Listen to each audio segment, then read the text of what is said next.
بتحدى بالوصفة دي اي حد يقولي ان الشيب ملهوش علاج. جربي بنفسك وشوفي النتيجة. الشيب هيختفي في دقيقتين اتنين، 100% النتيجة، ودي افضل طريقة للتخلص من الشيب. هعرفك النهاردة كيفية صنع علاج طبيعي للشعر الرمادي، وهنعمل تغطية الشيب عند الرجال والنساء. هتعالجي تساقط الشعر وكمان علاج الشيب المبكر. هنعمل علاج شيب الشعر الابيض طبيعيا في دقيقتين، هيختفي الشيب حتى لو كان شعر كله مليان شعر ابيض. ان شاء الله هنقضي على الشعر الابيض الرمادي ده في دقايق معدودة. يلا قبل ما نبدأ ياريت تدعموني بالضغط على زر اللايك، وكمان تشتركوا في قناتي، شيروا الفيديو لجميع اصدقائكم، ويلا بينا يا حلوين على اول مكون معانا. المكون الاول اللي معانا يا بنات وهو المرامية. المرامية دي رهيبة جدا، بتساعدنا في التخلص من الشيب، وكمان بتنظم توازن المية والدهون اللي موجودة في الفروة.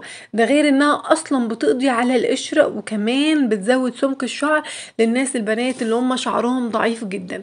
ممتازة يا بنات، حاجة كده خيال، نعمة من عند ربنا للشيب، بجد رهيبة جدا، بتقضي عليه وبتخفيه بطريقة فظيعة. هناخد من المرامية معلقتين اتنين كبار يكونوا مليانين، هنبدأ نضيف عليهم كوباية مية، وتكون ياريت لو معدنية او مية من الفلتر.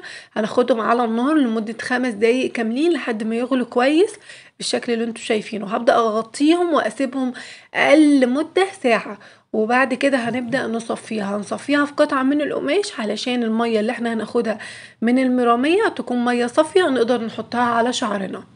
تمام. هنا دلوقتي هبدأ اصفيها. المرامية يا بنات رهيبة جدا لإخفاء الشيب، وجربوا المرامية بنفسكم وشوفوا النتيجة. هنا انا حصلت على المية بتاعت المرامية. هنحط تركاية كمان هنا دلوقتي، وهي خل التفاح.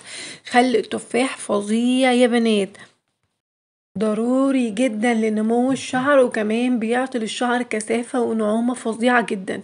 بيخلي الشعر الشيب اللي موجود فيه الشعر بيختفي تدريجي بطريقة رهيبة جدا.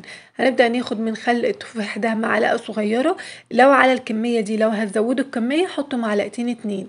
هنبدأ بقى نقلب مكوناتنا كويس جدا، ويلا بينا تعالوا اقول لكم الطريقة اللي هنستخدم بيها الوصفة دي وتجيب معاكم نتيجة سريعة جدا. مبدئيا كده لازم يكون الشعر نظيف. يعني ايه؟ يعني الشعر يكون مغسول كويس جدا، والفروة نظيفة معلقاش اي دهون او زيت انت حطها على شعرك. وبعد كده هبدأ اخد الوصفة دي ونبدأ نحط على الجذور وعلى الشعر بالكامل، ولازم نغلغل الشعر بالكامل من الوصفة دي. هنسيب الوصفة ما بتتغسلش، بتتساب على الشعر عادي جدا. استخدميها يوميا كل يوم هتشوفي منها نتيجة جبارة. بس يا حلوين، وصفة النهارده خلصت، بتمنى تكون عجبتكم. لايك للفيديو، اشتراك في القناة لو اول مرة تشوفوني. ما تنسوش يا بنات التعليقات اللي دايما بتشجعني ان انا اوصل فيديوهات تانية اكتر واكتر. مع السلامة.